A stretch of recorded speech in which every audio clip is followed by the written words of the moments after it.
Have you ever wondered why we have so many different pieces of furniture in our homes? Let's join Mia and Max on a magical journey to discover the world of furniture.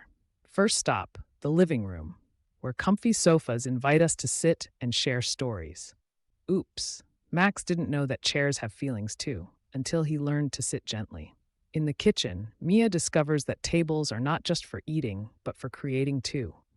Did you know? Beds are magical places where we rest and dream of new adventures. Safety first. Learning to use furniture safely is part of the adventure.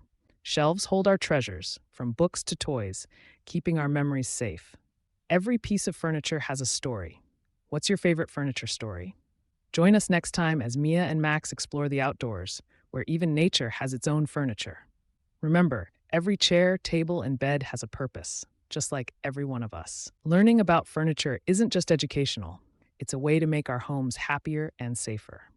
So, what new furniture adventure awaits Mia and Max? Stay curious and find out.